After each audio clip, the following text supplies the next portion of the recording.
Queridos, vamos abrir a palavra de Deus na carta de Paulo aos Efésios e façamos a leitura do verso 15 até o verso 23, onde nós temos o registro da oração de Paulo pelos crentes de Éfeso. Efésios capítulo 1, de 15 a 23. Ouçamos a leitura.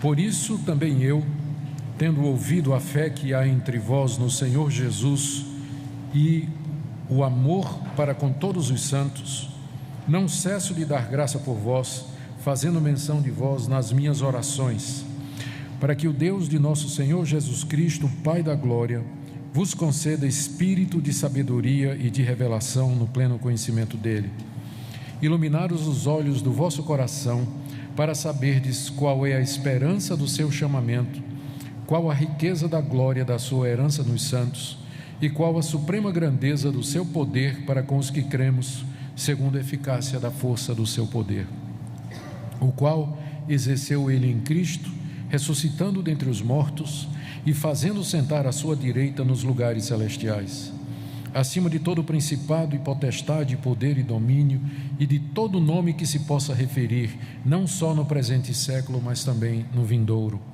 e pôs todas as coisas debaixo dos seus pés, e para ser o cabeça sobre todas as coisas o deu à igreja, a qual é o seu corpo, a plenitude daquele que a tudo enche em todas as coisas.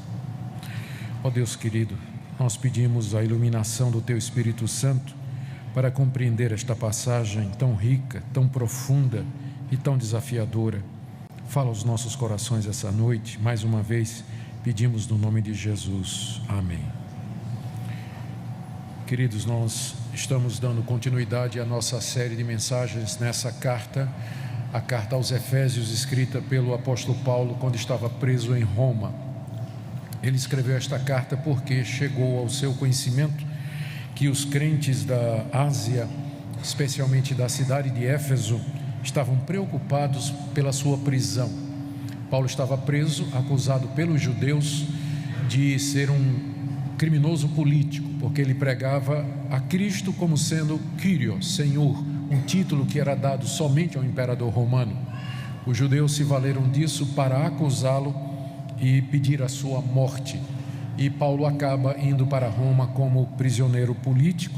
Ali ele fica durante 2 anos e nesse período ele tem notícias que lhe chegam da igreja que ele mesmo havia fundado na cidade de Éfeso. Paulo então escreve essa carta com o objetivo de tranquilizar aqueles irmãos e de dizer que a sua prisão estava em acordo com o plano que Deus havia traçado antes da fundação do mundo. Aqui nessa carta ele fala de como Deus planejou a igreja na eternidade, capítulo 1, de 3 a 14. Em seguida ora por eles para que eles possam compreender esse mistério. Em seguida ele fala da graça de Deus na salvação, do verso 1 até o verso 10 do capítulo 2, e de como Deus na igreja uniu judeus e gentios. No capítulo 3 ele fala da sua vocação, como Deus o chamou para ser pregador do evangelho aos não-judeus, e é por isso que ele está preso. E aí ele ora uma segunda vez, capítulo 3, de 14 a 21. E aí começa a parte prática da carta, em que ele dá orientações aos efésios, como eles deviam viver em união, como eles deviam exercer os dons espirituais, como eles deviam viver em santidade, buscar a plenitude do Espírito, como eles deviam viver o casamento, a criação de filhos, como eles deviam se portar no trabalho.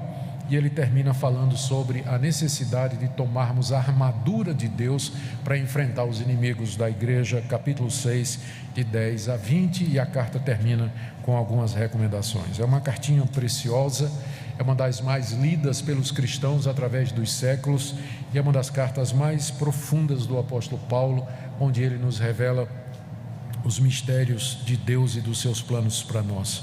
Hoje à noite, no texto que nós acabamos de ler, nós veremos esta oração que Paulo faz pela igreja de Éfeso, pelos leitores da carta, depois de ter exposto o plano de Deus na redenção. Ele começa a oração em si, ela foi motivada, ele começa, portanto, dizendo a razão pela qual ele ora pelos irmãos. Está no verso 15: por isso também eu, tendo ouvido a fé que há entre vós no Senhor Jesus e o amor para com todos os santos, não cesso de dar graças por vós. Aparentemente são duas coisas que levaram Paulo a fazer esta oração. O por isso aponta para trás, ou seja, tudo que ele escreveu do verso 3 ao verso 14. O que é que ele escreveu no verso 3 ao verso 14? Ele falou de como Deus Pai, na eternidade, escolheu e predestinou aqueles que ele quis para a salvação, como Deus Filho tomou forma humana e derramou seu sangue para redimir estes que foram eleitos por Deus na eternidade, e como o Espírito Santo sela os benefícios de Cristo, a graça de Cristo, a redenção no coração desses eleitos quando eles ouviram a palavra da verdade, o evangelho da salvação.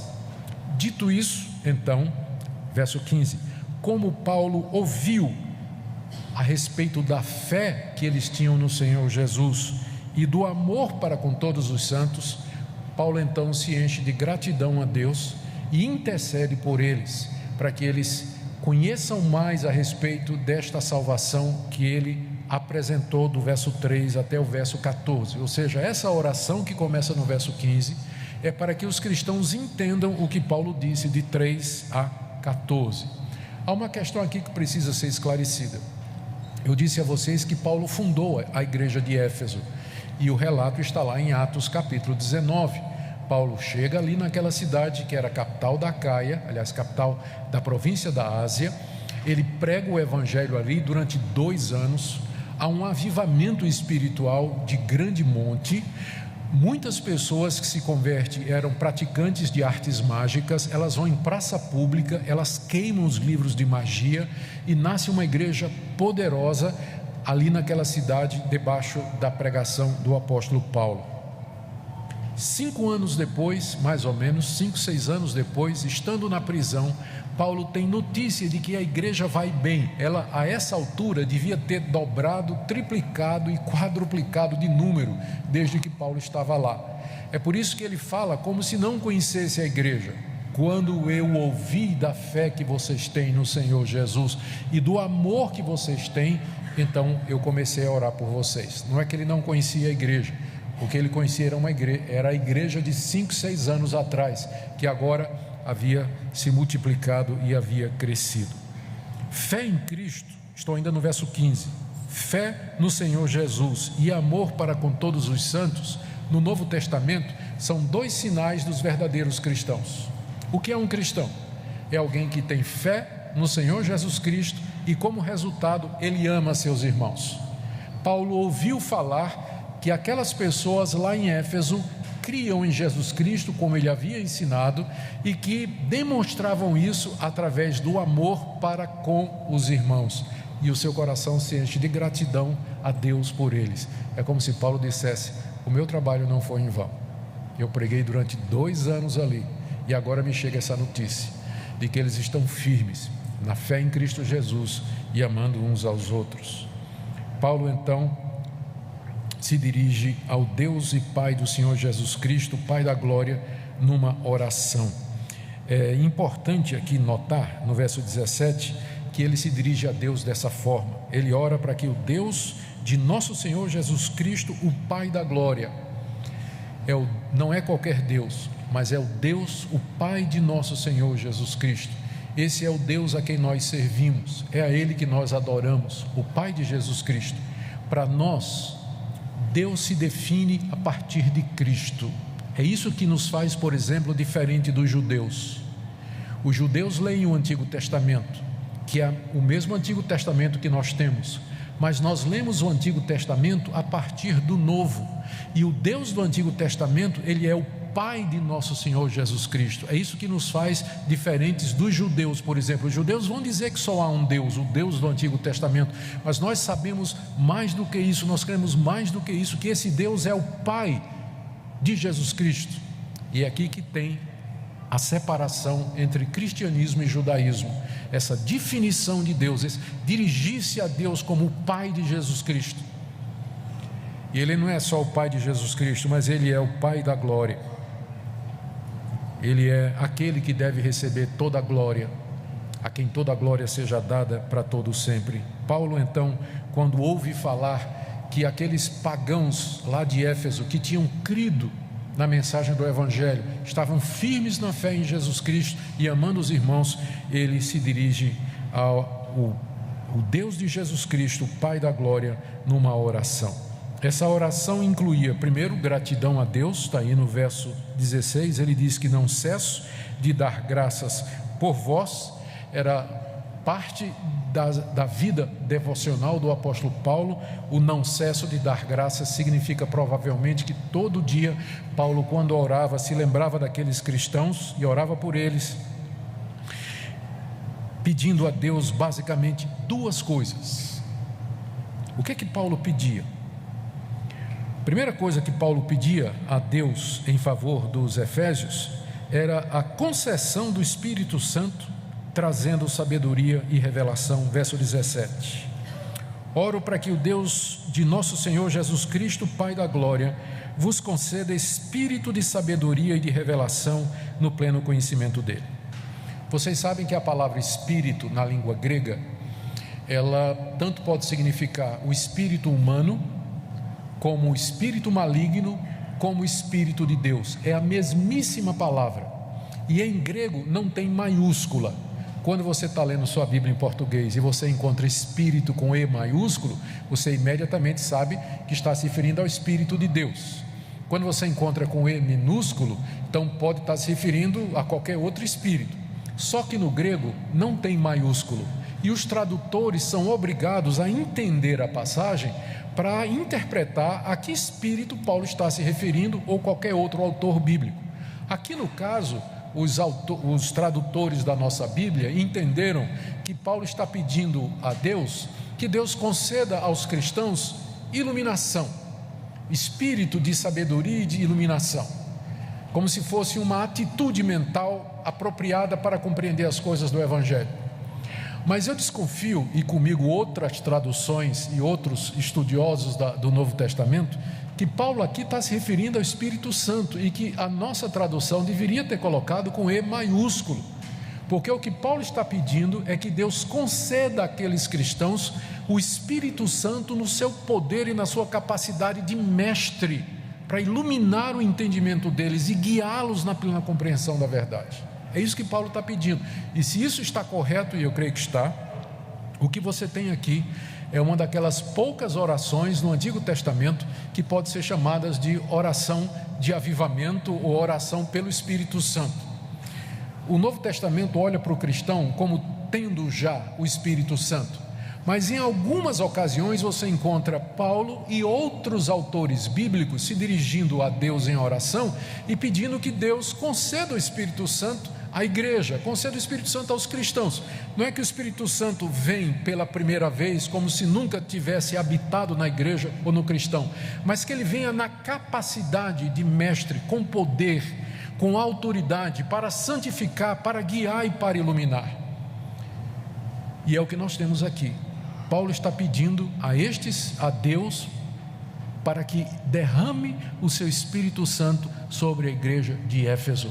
E particularmente Paulo está querendo que esse derramamento do Espírito Santo, essa concessão do Espírito Santo, traga duas coisas aos cristãos. E aqui nós vamos ficar um pouco surpresos, porque quando modernamente nós escutamos orações por avivamento, geralmente as pessoas associam a vinda do Espírito Santo e avivamento com sinais, prodígios, maravilhas, coisas extraordinárias. Mas Paulo, quando pede que Deus dê o Espírito Santo àqueles irmãos, pede simplesmente que o Espírito Santo ilumine a mente deles, para que eles possam conhecer as grandezas do Evangelho. Esse é um tipo de oração por avivamento que é incomum. Geralmente, quando as pessoas estão pedindo avivamento, orando pelo Espírito Santo, elas associam isso a manifestações extraordinárias. Paulo não está pensando nisso aqui. Ele está querendo que Deus derrame o Espírito Santo sobre aquela igreja, para que aquela igreja tenha uma compreensão profunda de quem é Deus, o que Deus fez por eles, quem é Jesus Cristo e tudo que está associado a isso. É isso que Paulo está pedindo. Ele pede duas coisas então. A primeira é essa concessão do Espírito Santo, para que Deus vos conceda espírito de sabedoria e de revelação no pleno conhecimento dele. Lá no livro do profeta Isaías, se você quiser me seguir, no capítulo 11, no verso 2, há uma passagem que pode ser muito bem a passagem que esteja por detrás do que Paulo está pedindo aqui. Capítulo 11 de Isaías: do tronco de Jessé sairá um rebento, e das suas raízes um renovo, repousará sobre ele o Espírito do Senhor. Aqui não há dúvida, não é o Espírito de Deus. Repousará sobre ele o Espírito do Senhor, o Espírito de sabedoria e de entendimento, o Espírito de conselho e de fortaleza, o Espírito de conhecimento e de temor do Senhor. Quando o profeta Isaías profetiza acerca do Espírito vindo sobre o Messias, ele diz que esse Espírito daria ao Messias sabedoria, entendimento, conselho, fortaleza e conhecimento de Deus. Agora, o que Paulo está fazendo é pedindo que esse mesmo Espírito que veio sobre Jesus Cristo, dando a ele conhecimento, sabedoria e entendimento, venha também sobre nós, para que nós possamos também saber e desenvolver a mente de Cristo, entender as coisas de Deus, a profundidade dos mistérios, da sabedoria e do conhecimento do Pai. É isso que ele está pedindo aqui. Olha o alvo de Paulo. Para que Paulo pede isso? Final do verso 17: que Deus conceda espírito de sabedoria e de revelação no pleno conhecimento.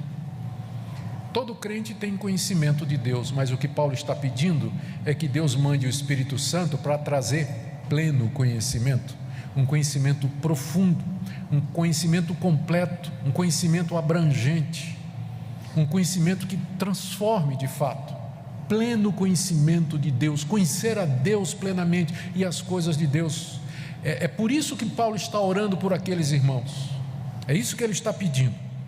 Uma palavrinha aqui a respeito do termo revelação, já que é um termo muito carregado hoje, né? Eu estou dizendo que Paulo está pedindo que Deus dê espírito de revelação ao seu povo. Naturalmente, eu não estou nem de perto me referindo ao que acontece em algumas igrejas, em que revelação do Espírito Santo é comparada a você adivinhar o que é que está acontecendo na vida dos irmãos, o que é que os irmãos estão fazendo escondido, ou o que é que vai acontecer daqui a 2, 3 dias na vida de alguém. Eu não estou dizendo que Deus não pode fazer isso. Eu acredito que extraordinariamente, em situações de crise, em situações inéditas, Deus, que é soberano e que não deve explicação a ninguém, Ele pode fazer o que Ele quiser. Mas o que eu estou dizendo é que no Novo Testamento, que é a revelação que Ele fez de si mesmo para nós, Ele não promete nos guiar através desse tipo de coisa, mandar um profeta dizer para mim com quem eu vou casar, qual vai ser a minha profissão, onde eu vou morar. Você não encontra isso no Novo Testamento como sendo a maneira pela qual Deus nos guia. Revelação na Bíblia não é isso. Revelação aqui, como está explicado no verso seguinte, verso 18, é iluminação. Iluminar é ajudar o seu entendimento, é trazer luz para o seu entendimento, para você entender não uma coisa que você nunca sabia, não é lhe dar um conhecimento novo, mas ajudar você a compreender alguma coisa que você já sabia. É nesse sentido que Deus dá revelação ao seu povo, que é a mesma coisa de iluminação.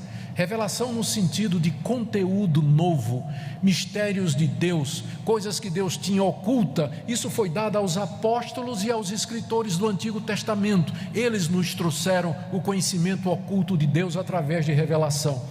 Pela inspiração, eles registraram isso na Bíblia, e pela iluminação, nós lemos a Bíblia e entendemos o que Deus ali revelou. Então, nós dizemos na igreja reformada, e nós acreditamos que não é porque é reformada, mas porque é bíblica, que não há mais revelação no sentido de novos conteúdos. Essa fase já passou, uma vez que a Bíblia está completa. O que nós pedimos a Deus e queremos de Deus é aquilo que está no verso 18, e que é o segundo pedido de Paulo. que na verdade é a mesma coisa em outras palavras. Verso 18: iluminados os olhos do vosso coração. Coração não tem olho, a gente sabe, né? Paulo está falando metaforicamente. Coração é o que nós somos por dentro, é o nosso homem interior. O que Paulo está pedindo é que o Espírito Santo de Deus ilumine os nossos olhos espirituais. Sem essa iluminação do Espírito Santo, nós andamos em trevas. Nós podemos ouvir sermões, podemos ler a Bíblia, escutar bons pregadores, ler bons livros, mas não vamos entender nada. Não é uma questão de entendimento intelectual, porque até nós podemos entender, mas nós não vamos nos apropriar disso. Isso não vai fazer sentido na minha vida. Eu sei que vocês todos têm essa experiência de escutar um sermão, uma palestra, e você entender aquilo e você concordar com aquilo, mas aquilo não toca você, não mexe você, não impacta você, não muda a sua vida, não transforma a sua vida. Quando os olhos do seu coração são iluminados, você, entendi. Isso é para mim, e há uma mudança na sua vida, há uma transformação no seu interior, e só quem pode fazer isso é o Espírito Santo de Deus. Só Deus pode fazer isso, e essa é a esperança de todo pregador, e é por isso que nós dizemos que a mensagem sempre é maior do que o mensageiro.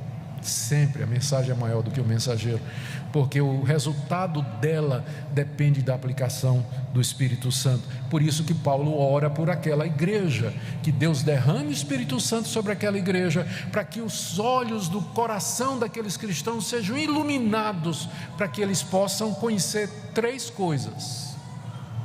Quais são as três coisas que Paulo quer que eles conheçam?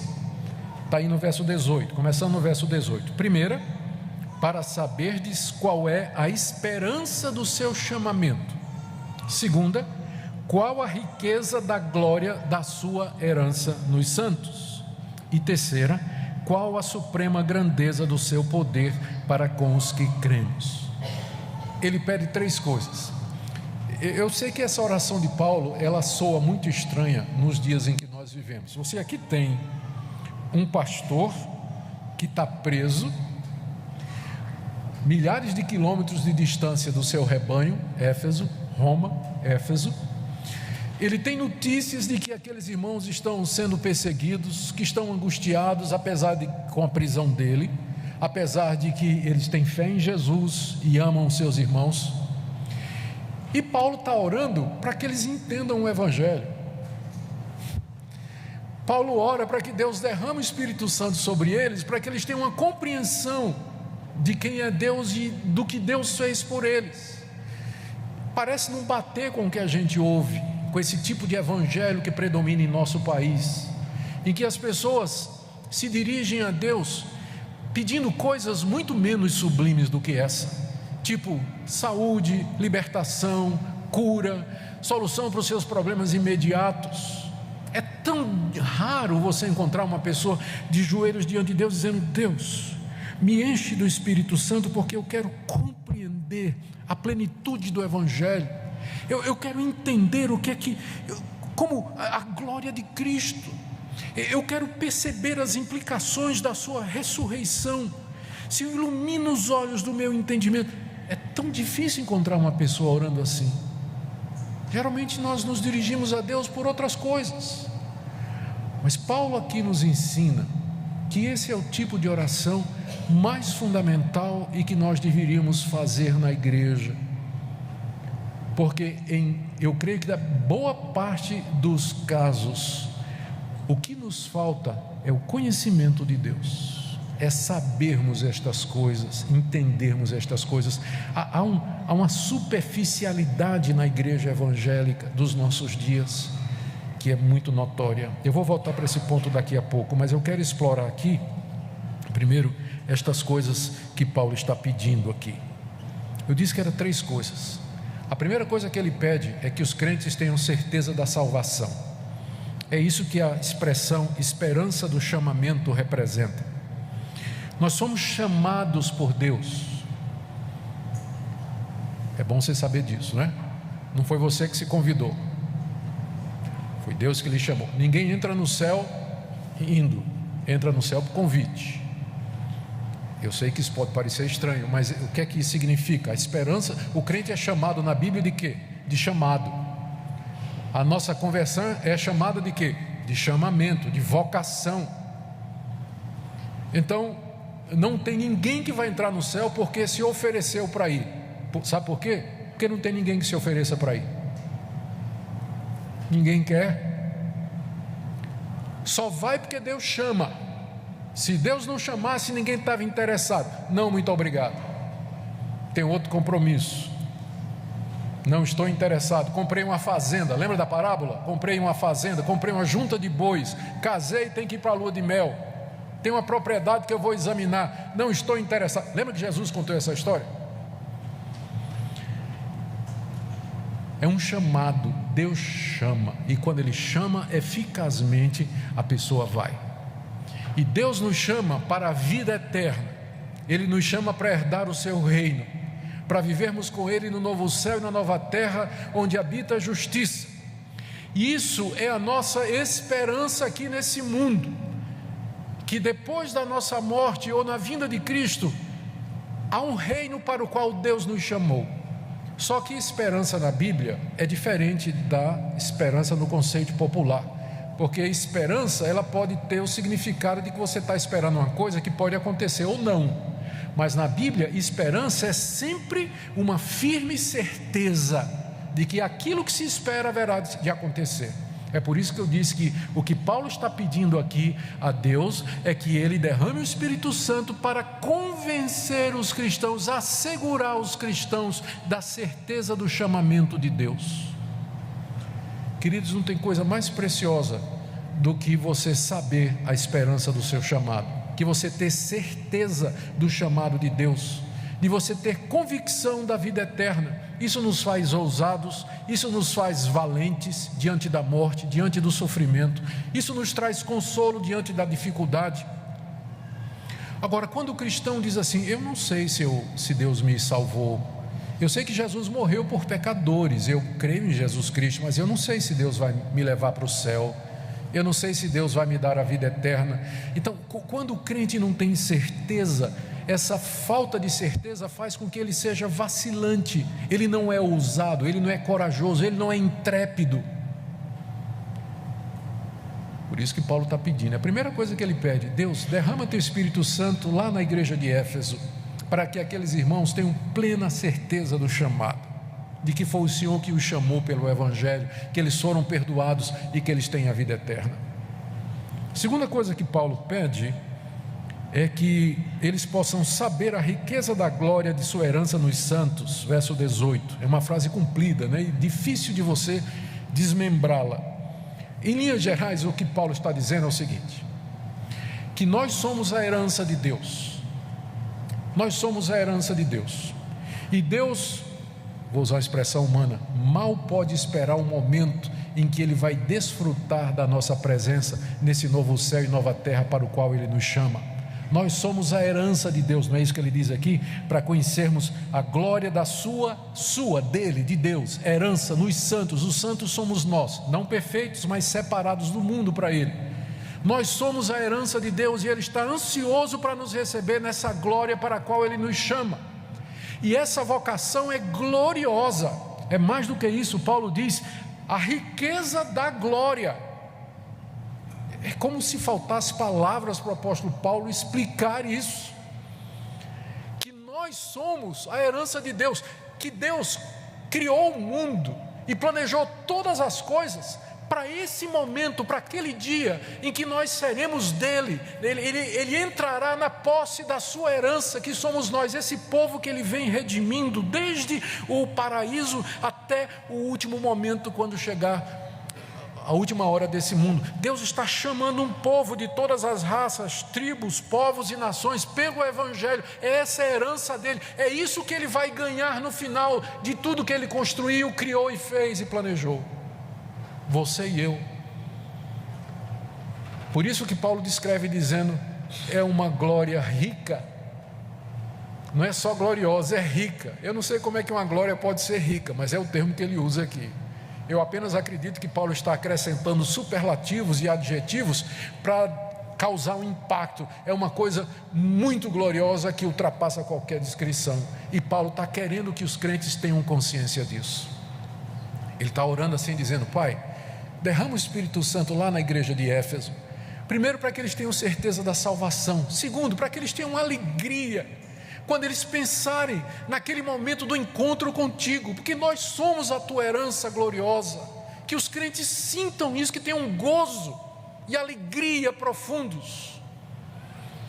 Terceira coisa que Paulo pede, verso 19: para que eles saibam qual a suprema grandeza do seu poder para nós que cremos. É mais uma daquelas frases, está cheia de adjetivos aí.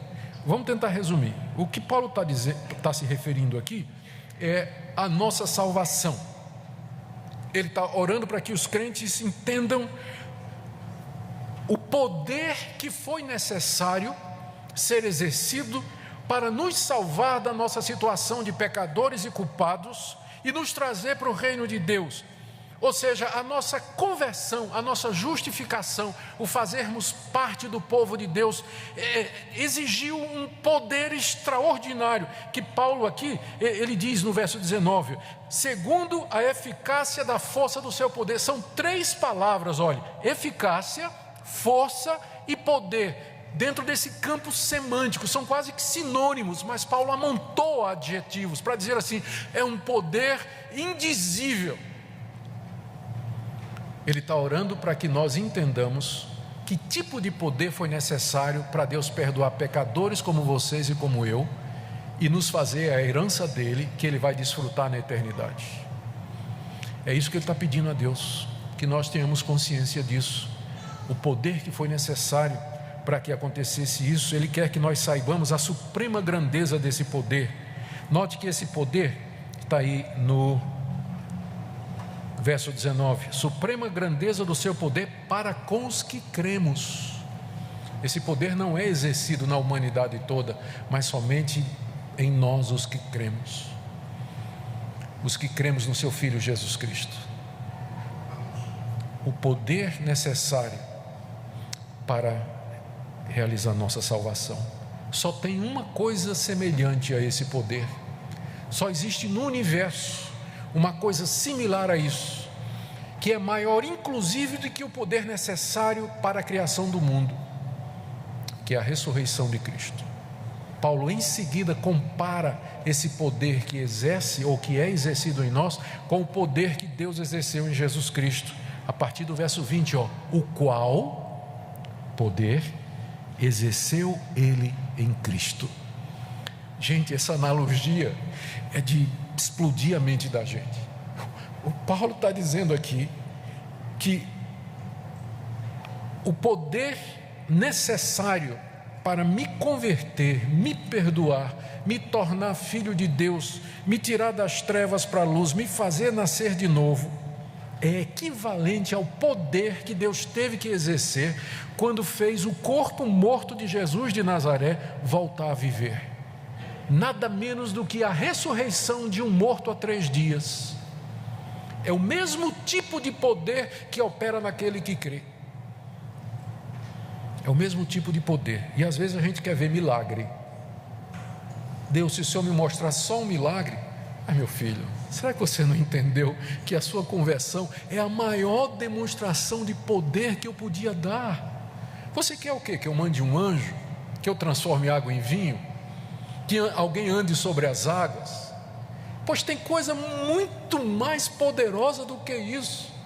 É o fato de que você crê, de que você me entende, que você compreende, que você foi perdoado. Essa é a maior demonstração de poder que eu posso dar. Só tem uma coisa equivalente a isso: foi quando eu tirei Jesus Cristo da sepultura ao 3º dia, no domingo de manhã. É a única coisa parecida com esse poder. E não só, ele continua aqui dizendo, olha, ele exerceu em Cristo esse poder. Aí vem a relação. Primeiro, ressuscitando dos mortos. a quantidade de poder que foi necessária para trazer vida a um cadáver de 3 dias. Seguida, verso 20, da ascensão de Cristo aos céus, Cristo sobe aos céus e se senta à direita de Deus, final do verso 20, fazendo assentar-se à sua direita nos lugares celestiais. Está falando da ascensão de Cristo e da sua exaltação. Terceiro, verso 21, colocou Cristo acima de todo principado, de toda potestade, de todo poder e domínio e de todo nome que se possa referir, não só no presente século, mas também no vindouro. O poder de Deus não somente trouxe Cristo à vida, mas o fez subir aos céus, sentou no trono do universo e deu a Cristo um nome acima de todo nome. Os Efésios, nós lemos lá em Atos capítulo 19, eles criam em poderes malignos, eles praticavam ocultismo, eles adoravam demônios, mas Paulo prega para eles um Cristo que é superior a qualquer força desse universo, um Cristo que está acima de todo nome, principado e potestade, que é uma expressão que aparece no Novo Testamento para se referir aos demônios. Cristo é Senhor deles, Ele está exaltado acima deles. Por isso não tem isso de crente com medo de mal olhado, crente com medo de casa mal assombrada, crente com medo de maldição que pega, crente com medo de despacho. Que é isso, gente? Que é isso?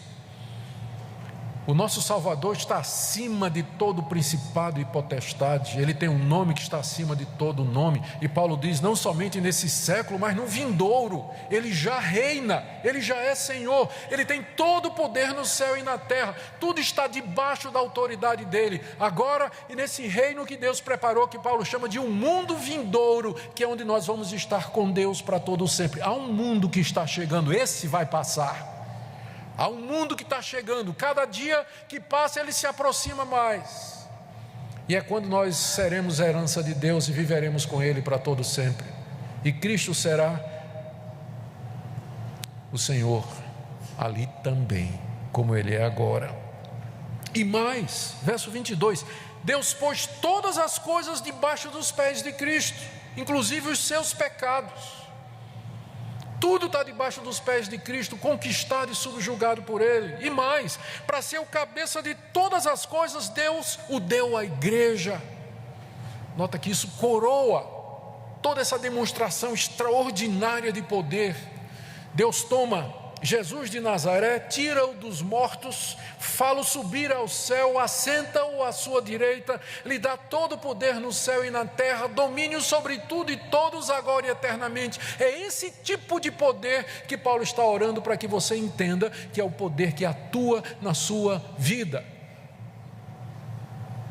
E quando a gente pensa que esse poder atua em nossa vida, não devemos imediatamente associá-lo com cura, libertação e fatos extraordinários, porque Deus pode fazer isso se Ele quiser, há poder suficiente para isso, mas a essência desse poder é que Ele tirou você da morte para a vida, Ele perdoou os seus pecados, lhe fez seu filho. Talvez a gente não compreenda estas coisas. Cresceu na igreja, nascemos na igreja, crescemos na escola dominical, então essa nossa vida foi sempre fomos crentes, né? Sempre estivemos na igreja, e aí geralmente os filhos de crente ou que nasceram na igreja, foram educados na igreja, eles às vezes não avaliam. Eu acho que talvez essa é a única vantagem de uma experiência como a minha, por exemplo, de que vivi no mundão mesmo, droga, sexo, violência, assalto. E em setembro de 77, Deus mudou minha vida completamente, até o dia de hoje. Eu não estou com isso recomendando que você vá para o mundo para poder experimentar uma conversão, porque tem o lado negro da força aí, né? As cicatrizes do pecado me seguem até o dia de hoje. E se eu pudesse escolher, eu preferia ter crescido na igreja e nunca ter me afastado do Evangelho. Eu preferiria isso. Mas eu quero dizer, estou apenas falando e advertindo para isso, que às vezes pelo fato de que nós crescemos na igreja, nos acostumamos com estas coisas, e a gente não percebe a quantidade de poder espiritual que foi. Se você hoje crê em Jesus Cristo e tem certeza da sua salvação, a quantidade de poder espiritual que foi necessário para que isso acontecesse na sua vida, comparável à glória que Deus deu a Jesus Cristo, desde a sua ressurreição até a sua exaltação. E Paulo termina com uma menção aqui à igreja, que ele vai desenvolver mais adiante. A igreja, final do verso 22 e agora verso 23, que é o seu corpo. Que privilégio nosso! Nós somos o corpo do Cristo exaltado. Ele é o cabeça e nós somos o corpo. E tem mais, a plenitude daquele que a tudo enche em todas as coisas. Da mesma forma que nós queremos a plenitude do Espírito Santo, Cristo quer a plenitude da igreja. Nós somos a plenitude dele. É através de nós que ele enche todas as coisas no universo. É através da igreja que ele se manifesta na sua glória, porque a igreja é o resultado do seu trabalho. Quando eu falo igreja, eu não falo da igreja como organização falha, de instituição que tem os seus problemas, mas a igreja de Cristo, a reunião dos eleitos, dos verdadeiramente salvos, da igreja gloriosa, triunfante, que um dia nós conheceremos no mundo vindouro que se aproxima. Queridos, é tanta coisa nessa passagem que eu acho melhor terminar aqui perguntando o que é que nós podemos aprender sobre oração, porque isso aqui é uma oração. Incrível que pareça, você ora assim, mas é uma oração. Então, a primeira coisa que eu queria dizer aqui sobre oração é que, de acordo com Paulo e de acordo com o que nós lemos aqui, a oração está longe de ser um mero exercício emocional, expressão de choro, de emoção. Gente, eu não estou dizendo que a gente não pode chorar na oração. Eu tenho chorado muitas vezes na oração, eu tenho me emocionado muitas vezes na oração, mas tem gente que acha que uma oração espiritual é uma oração em que a pessoa está chorando, se emocionando. Ao contrário, uma oração espiritual é essa daqui. A pessoa pode estar se emocionando, pode estar chorando, mas não tem conteúdo, não tem compreensão.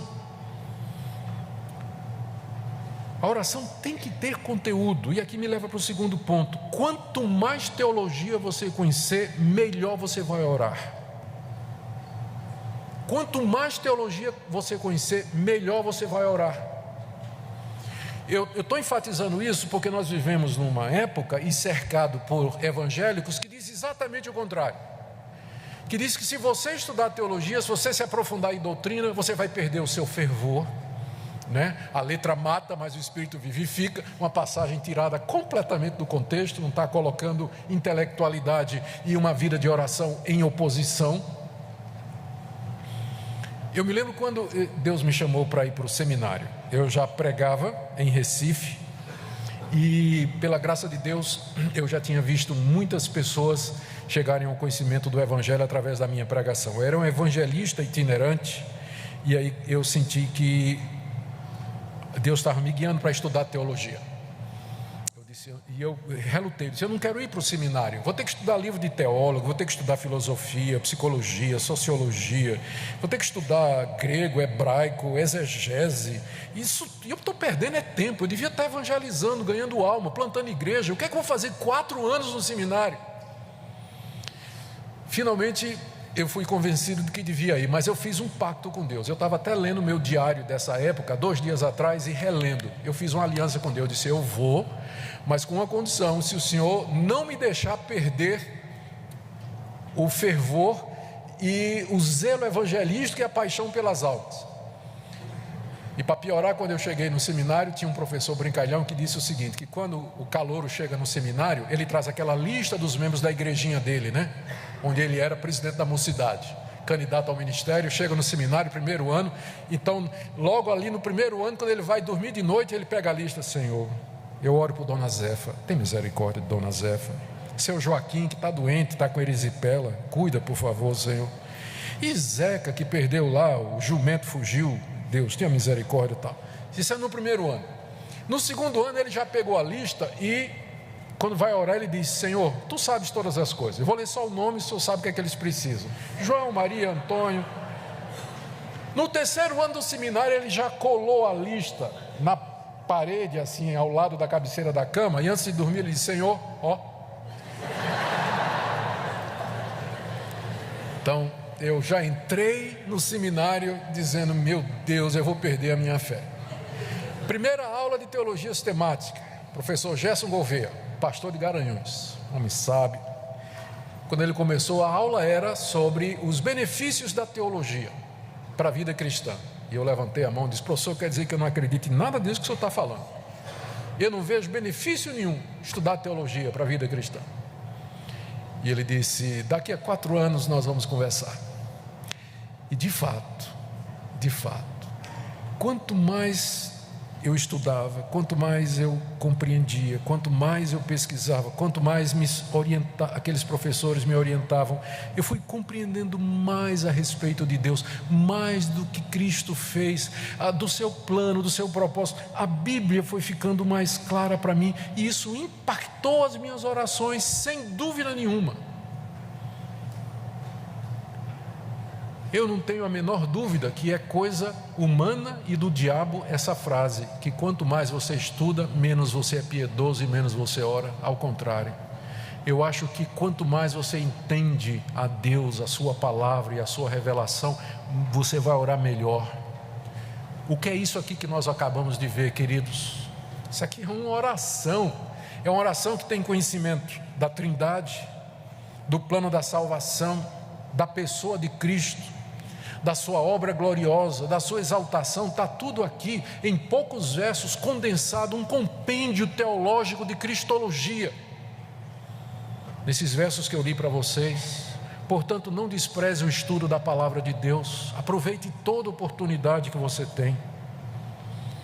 Terceira lição que nós tiramos aqui: é por meio da oração que nós progredimos no conhecimento de Deus. E com isso eu quero fazer um contraponto ao que eu acabei de dizer, porque eu acabei de dizer que o estudo da teologia vai nos levar a conhecer mais a Deus, mas eu quero dizer, por outro lado, que isso só vai acontecer se você orar por isso, buscar a Deus como Paulo está fazendo aqui. Ele está pedindo que Deus derrame espírito de sabedoria e de conhecimento, espírito de iluminação, para que você saiba a riqueza da sua glória, o poder que opera em você. É por meio da oração e da súplica que esse conhecimento experimental vem.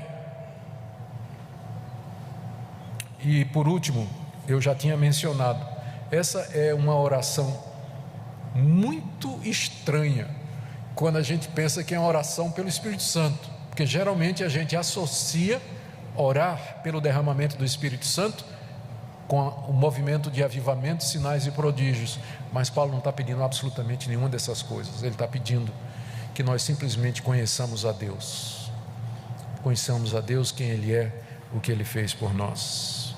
Louvado seja Deus. Queridos, dediquemos tempo então para estudo da palavra, mas eu queria especialmente enfatizar a necessidade de você gastar tempo em oração pelos outros. Quando você orar por essa igreja, ore assim: Deus, derrama teu Espírito Santo sobre a igreja de Goiânia.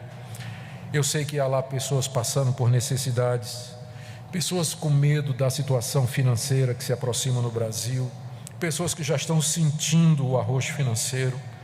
Há pessoas ali naquela igreja que estão com problema de saúde, há pessoas que estão no hospital, pessoas com problema de casamento, de relacionamento, problema com filhos. Mas Deus, elas só precisam uma coisa: elas precisam entender o que o Senhor fez por elas.